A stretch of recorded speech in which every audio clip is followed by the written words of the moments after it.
Yo guys, I'm HP, this is Dr. Pink. Today we're gonna talk about a dark drop D blues guitar riff, and that's how it's gonna sound.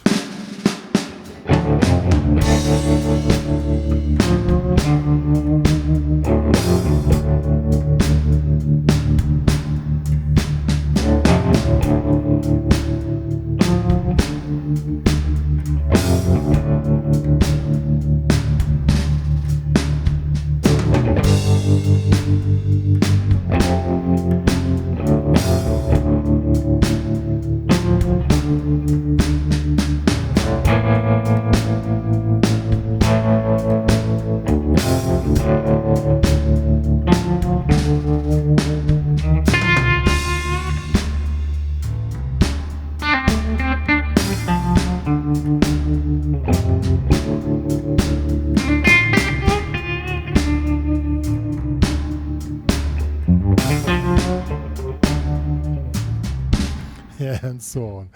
I already get a preview what we're gonna do in a future tutorial. So, to create this really specific Tarantino type of sound, of course the sound setting are important. I'm using, as the title of the tutorial is saying, a drop D tuning with a tremolo effect. The waveform is a triangle when I'm right, and it is set on the beat of the song, which is 102 BPM, which is exact the speed we need for this specific thing.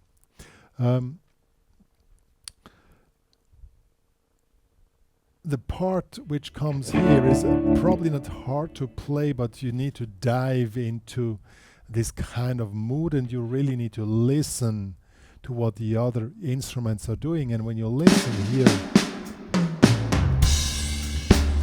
to the drums, it has this steady need to make a counterpart to what you're hearing. See?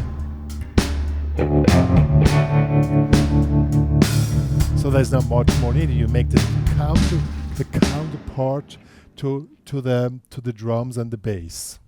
And that is really important when you work together with other instruments. You need to get into interaction with the other instruments and not just play a riff through. So sometimes more notes are required and sometimes no notes are required. And here is the best thing when you sometimes just let the D5 chord, just let it ring and let the other instrument come in, and then you create this counterpart. And you need to start enjoying playing only very, very few notes, but those notes have to be really precise because you're setting the counterpart to the other instruments. By the way, I of course produce this backing track. I'm a professional composer, and I'm using specific sound settings here to get this really Tarantino type vibe into the music, and also to get the guitar to the level where we want to go. Now we're going to check out the riff, how it's played. It's really cool. And as already said, it's a drop D tuning, and the riff is very simple to play, but as already mentioned just before, you need to figure out the correct vibe you want to, how to let this sound, this D5 chord is just to open 3 strings here, how they shall sound. And also this opening, 1, 2, 1, 2, 3, and 4, 1, 2, 3, 4. So it's really simple, but the few notes you're playing have to be really precise. So 1, 2, 3, and 4, and this one also, that this one pops out in this crazy Tarantino vibe. And so first you have just one note, then you have 3. Why? Because you open the phrase and then you pop in with the maximum of this creepy sound. If you would do, it would not have the same effect, even if you think it's easier to play. But if you start with a single note, then go to the chord, and then as an answer riff, you make so 1, 2, 3, and 4. 1, 2, 3, and now 4 and 4. 1, 2, 3.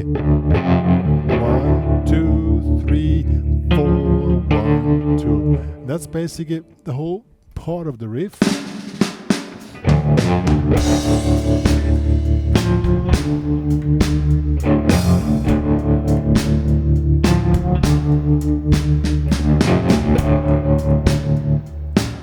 And since it's played 8 times, or 4 times, with a 2-bar riff, you can make slight variations. So sometimes you do the answer riff, and sometimes not. Or sometimes you don't play the first note on 3 answers, you just make. That's the way you can put in these slight little variations, and they really make the big difference, trust me on that. Because if you want to get the right vibe, we have to say the opposite, the vibe right, think of a bar and you're completely drunk and you cannot remember the phrase, so you just play it somehow. And then what should I do now? So you forgot the answer phrase. Think about pitches like that to create the vibe. If you play too regular, too perfect, you will miss the vibe. Really.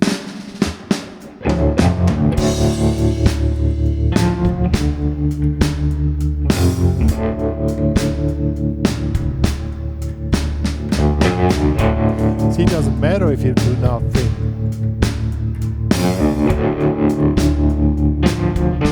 Now comes the second part.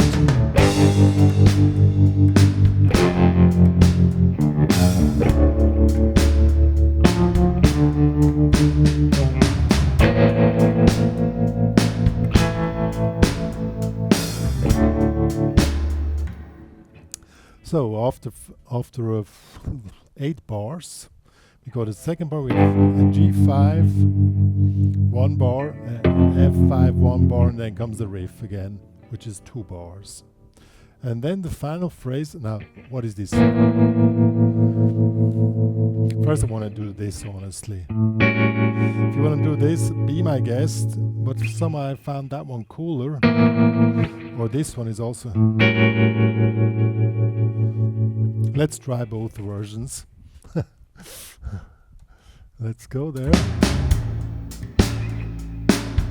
Oh, wait, I need to rewind a bit here.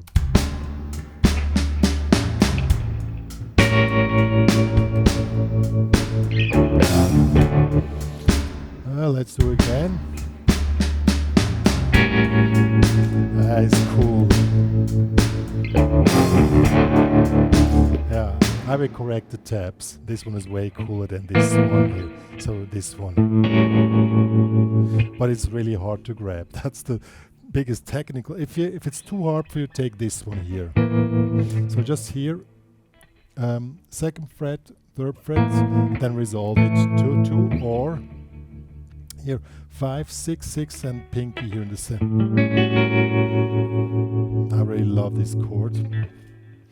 So let's do the second part quickly, and I take the cooler chord now.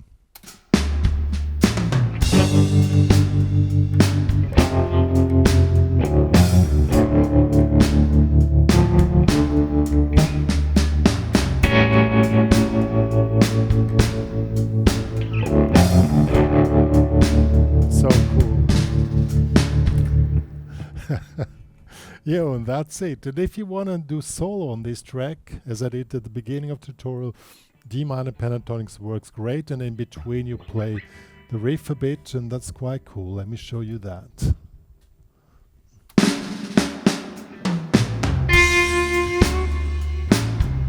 As I said, let the music breathe.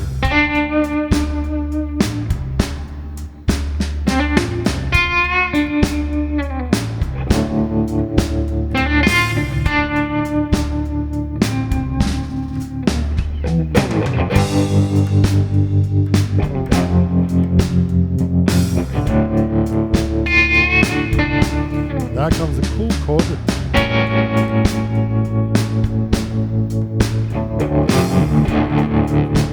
Yo guys, that was the dark drop D blues guitar riff. It's really cool and dark. As I said, the vibe makes a big difference. You're not playing many notes, but you have to dive into the vibe, and with the sound, with your personal attitude how you play it, and also the material. That one is so dark. I really get scared. Well, if you want to know it exactly, this chord is called A7 flat 9 13. And that's one of my favorite chords when I want to really get nasty dissonances in a chord. You can play this on your own, but if you want to work with this backing track, which I produced professionally, specific in the Tarantino vibe, the stuff is available in the HPCrazy Guitar King. Also the tabs of the riff. I quickly need to make the correction of the new chord, but that's quite cool. And join the HPCrazy Guitar Academy, and please become a premium member, even if you only want to support the work which me and Dr. Pink are doing for the guitar community. And please subscribe to my channel. Please share to the world that me and Dr. Pink are existing and that we're doing crazy stuff. Crazy. See you guys.